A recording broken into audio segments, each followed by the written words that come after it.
Good morning, everyone.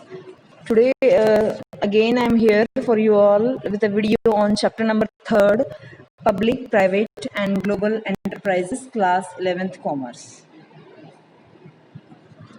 So, first of all, as you have studied in economics also, we have seen that in India, you might have studied that in India, we are having a mixed economy where both private sector and public sector coexist in trade, commerce and industry. In this chapter, we shall study the nature of public and private sector enterprises and also the various forms of organizing public sector enterprises. Now, when we talk about India's economy, as we all know, we are having a mixed economy. Now, the question is, what is mixed economy?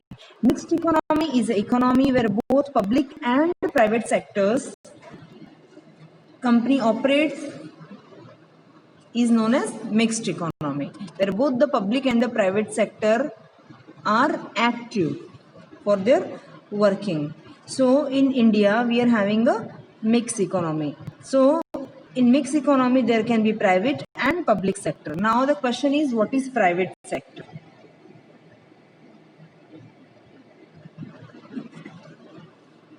Private sector, these are the enterprises which are owned and managed by individuals or group of individuals privately. As we have studied in the previous videos, we have seen about chapter number 2nd, we have studied the various forms such as sole trade, partnership, Hindu undivided family, joint stock company. These all are private sector enterprises which are completely owned by the group of individuals, by the private peoples or organization. That is private sector. Now it can be again public sector enterprises also. Public sector enterprises, these are the enterprises which are owned and managed by the government.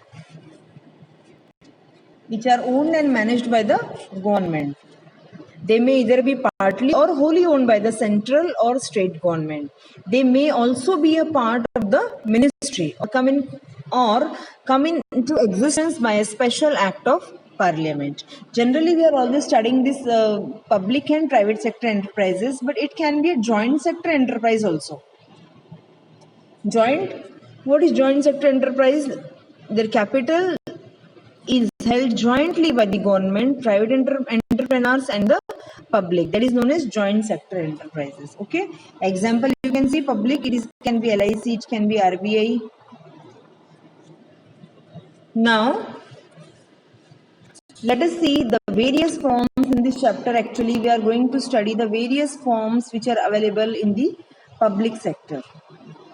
It can be 3 forms we are going to study in this chapter. It can be departmental undertakings, it can be by statutory corporations, or it can be by the government companies. First of all, let us have a complete understanding of departmental undertakings. It is the oldest form of organizing state enterprises. It is financed and controlled by the department of the government.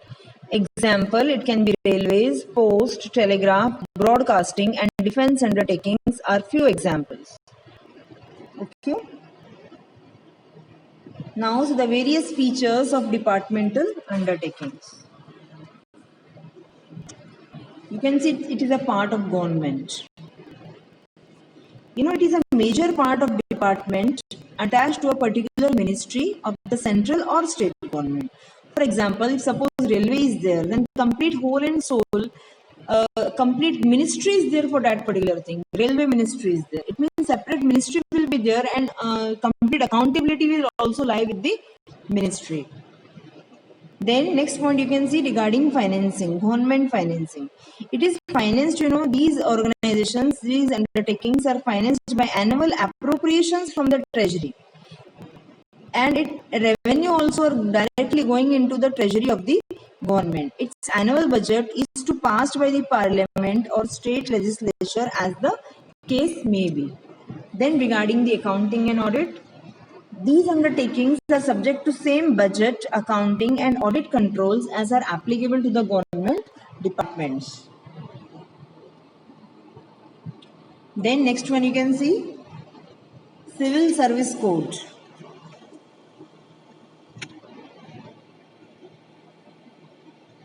Now regarding point is regarding the employees.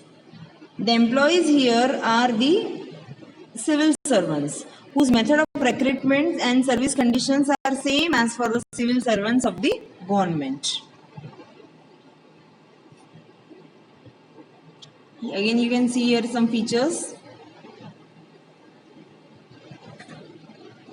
regarding formation. They are created by government and attached to the particular ministry. No separate legal entity, managed and controlled by concerned ministry, coming under the particular complete ministry there for these type of undertakings. These are financed wholly by the government and they cannot borrow from the outside market. No borrowing powers are there. Now you can see the departmental undertakings merits on one side and demerits on the other sides.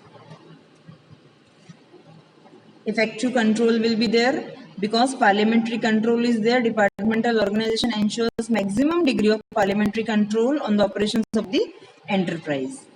Public accountability is there. Accountability is very high because finally these undertakings are accountable to the accountability is there through the parliament, so it will be high. Then government, it's a very good source for the government revenue also. Whatever earnings are there directly going to the government treasury, so it's a good source for the government. Confidentiality is there. It means confidential, whatever these undertakings, whatever is there going on in this undertaking is always secure, is always safe. That's why when the point is there of national security is there, when some matters of national security are concerned is there, always departmental undertaking form is there for that type of security matters and all. That is the reason why this defense, atomic power and railways are completely coming under the particular ministry through departmental undertakings. Then easy formation is also easy. These are a few merits. Now you can see some demerits are also there.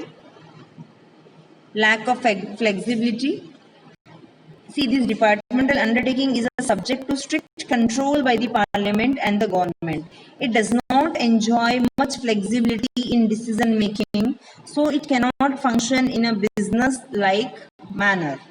Then second demerit you can see delay in decision making. There is too much centralization of control which results in delay and loss of flexibility and initiative. Decisions are generally delayed because of political interferences there. You know, a lot of interference is there from the politics side. So there will be a delay in taking the decisions. Then political interference, as you have seen, in most of the crucial matters, there is always political interference. And because of that only delay will also be there.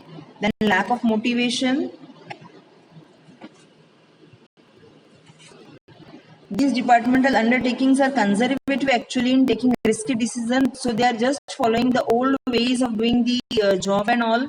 That's why employees are not motivated actually. They have to just follow the old trends and the way of doing the task. Then next you can see red tapeism. Red tapeism is again related to corruption. Even for the routine matter and day-to-day operation, sanction has to be taken from the particular authority. The operations of the enterprise are bound by bureaucratic procedures and rule, you know. This creates unavoidable problems in functioning of the organization. Then you can see lack of financial autonomy. Again here also, since finance is coming from the government budget, it has to be utilized as per the guidelines only. Here also autonomy is not there, freedom is not there in using the finance. So again they are born to follow the methods which are already predetermined, born to follow the path which is already pre-decided. Okay, these are few demerits of departmental undertakings. Here you can see completely under the, it is a form of the departmental undertaking railways. Before going to the next form, let us discuss about the suitability also. Suitability of this departmental undertakings, where it is more suitable. You know, you should know the suitability because, you know, as in business studies nowadays, conceptual pattern is there. One story type question will be there, then the concept will be asked, and according to you, just in according to you, which form is more suitable here? Then you will answer. When you will know that about the suitability. So let us see the suitability. See, these departmental undertakings are suitable where secrecy is of vital importance. First point here to understand is you have to keep it in mind is regarding the secrecy. Wherever secrecy or is vital importance, as it is in defense and all, this form is most suitable. Okay. Second, where the government desires to exercise firm control and monopoly power in vital sectors like defense, broadcasting, and communication. Third, it can be where strict control is necessary in the interest of the public as rationing of the essential items. Then, where the undertakings is to be used as a source of revenue for further investment as in the case of railways. So these are some 4 points which are discussed for suitability of the departmental undertakings. I hope this topic is clear. If any problem is there, you can write it in comment. Now the next form we are going to see is statutory corporations. What are these statutory corporations? Actually, these are statutory or public corporation. They are the autonomous business enterprise which are created by law to conduct the activities assigned to it. They are formed under a special act of the parliament. It is also called public corporation. Okay. The act defines, in whichever act it is formed, that act defines its object, powers and functions.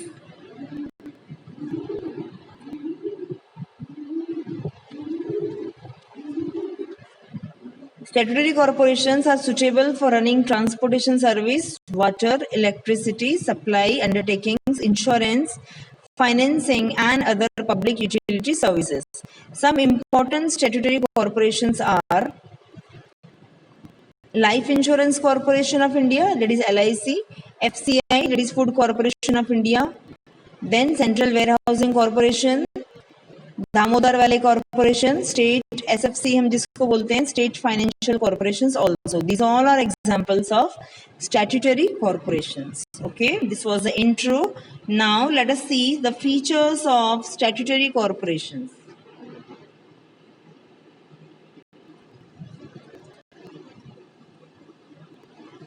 First point you can see regarding the financing.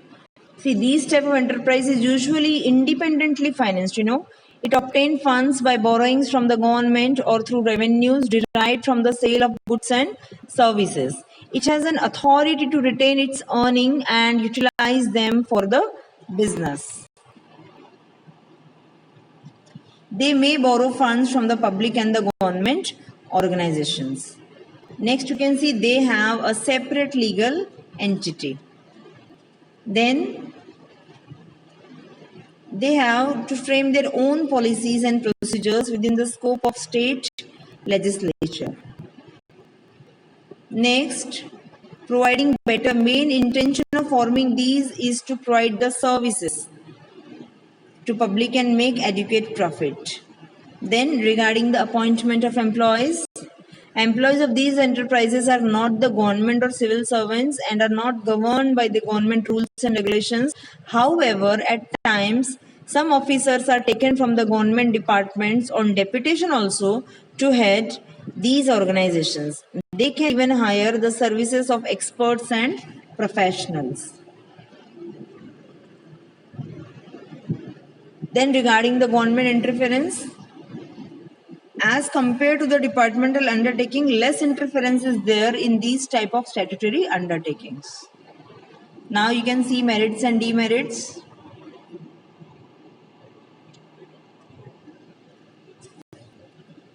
First point, you can see administrative autonomy.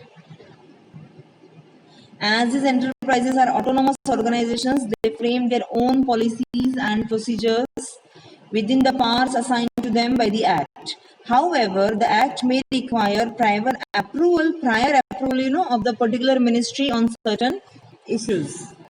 Then quick decision will be there. Since the interference is not there, decisions can be taken quickly. Then you can see service motive. Motto is to provide the service to the general public. Then efficient staff is there. You can see the merit. Since they have their own rules and regulations for recruitment, they are appointing all the staff which is having a high degree caliber and all. That's why efficient staff will be there. Then next you can see professional management is also merit. Then some demerits, autonomy on paper only. As we have seen, these are the autonomous body, but actually this is just on paper only. Wherever the crucial matters are there, definitely the government will interfere. Then lack of initiative. That's why for autonomy it is said that autonomy is only theoretical, means it is always only on paper only. Then initiative point, lack of initiative. Again, they have to strictly obey the rules and all many times, so they cannot apply their own innovations and all in doing the way of job. Old methods are going on. Then rigid structure. Structure is also rigid. Flexibility is room for flexibility is not provided actually. That's why it is said that it is having a rigid structure. Then unfair practices, undesirable practices are there.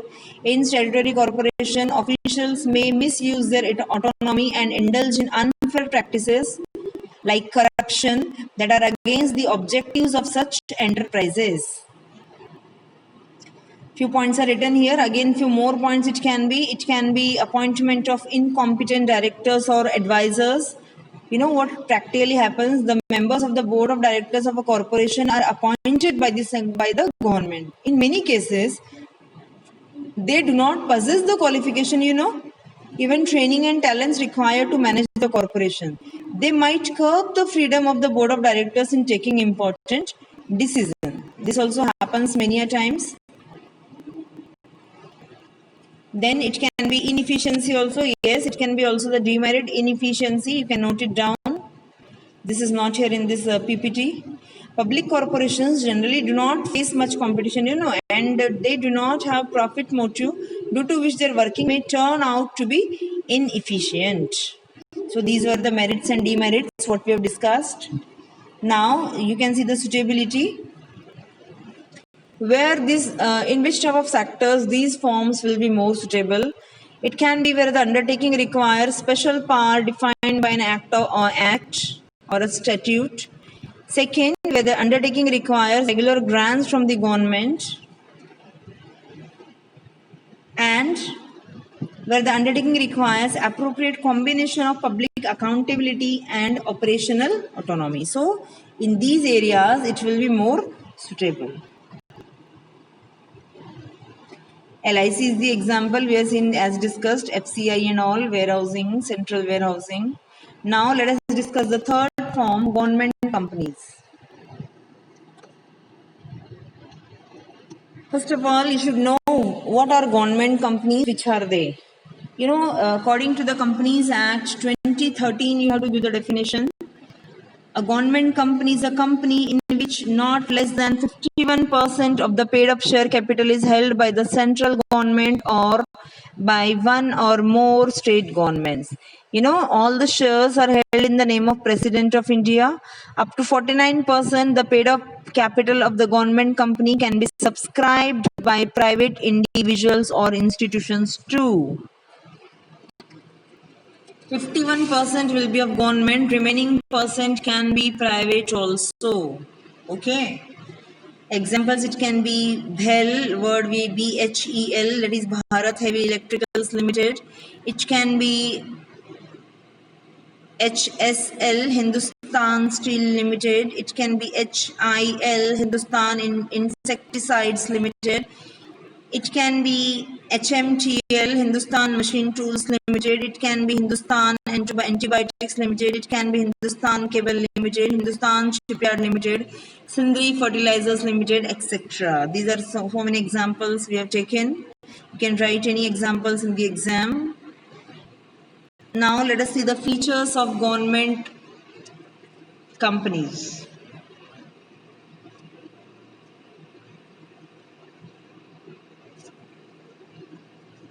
You can see for it is formed as per the Companies Act 1956.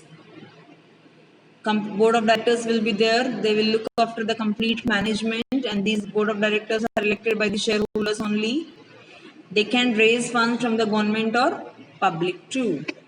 They are having a separate legal entity. It means the company and its members are separate according to the law. Then they can acquire property in their own name. Annual reports has to be presented in the parliament. Capital can be wholly or partially provided by the government. These are managed by the board of directors. Depending upon the extent of private participation, accounting practices are more like those of private enterprises only. Its auditor are CAs appointed by the government. Employees are even not civil servants like departmental undertaking. Regulates its personnel policies according to the articles of association. Okay.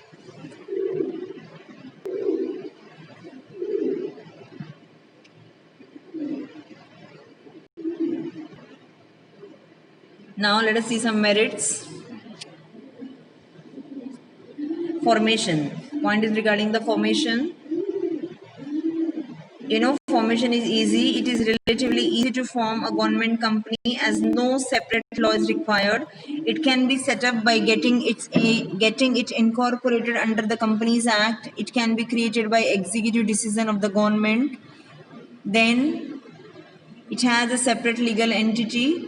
Then it enjoys autonomy. Operational autonomy will be there. It enjoys autonomy in all the management decisions, and take actions according to the business prudence. It is free from bureaucratic control and political interference of the government.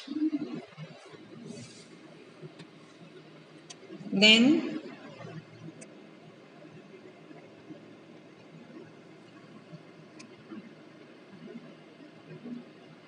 again here motto is always service, to provide the service. It means government is somewhere, these companies are stopping the unfair practices which are there. They curb the unhealthy practices. Government company provides goods and services to the society at reasonable rates. It is able to control prices of the goods and services in the market and curb unhealthy business practices. Okay. You can see in slide, merits are written like this again, same. Now let us see the demerits.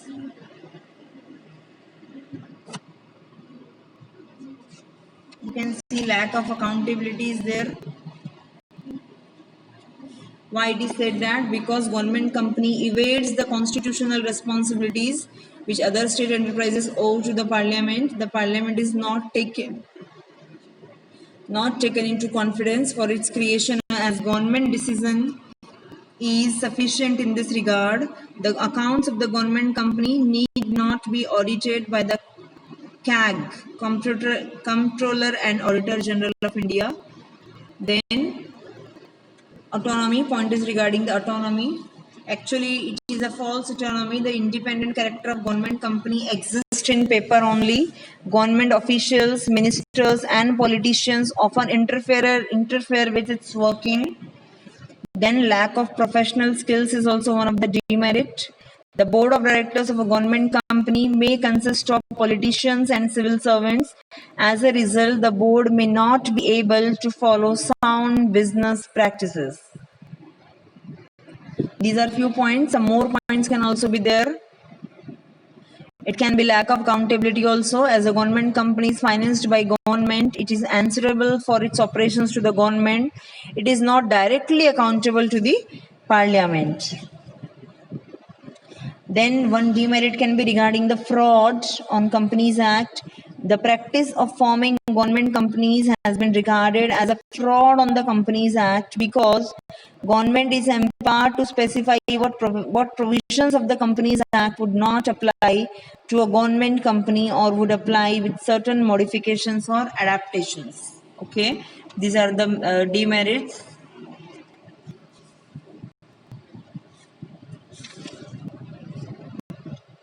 So into this slide, in this today's video, we have seen the three forms of government, and we have seen the three forms of public sector. We have seen departmental undertakings, then statutory corporation, and government companies. Okay, I hope you have understood this topic. Any problem, you can write it in comment. Okay, have a nice day.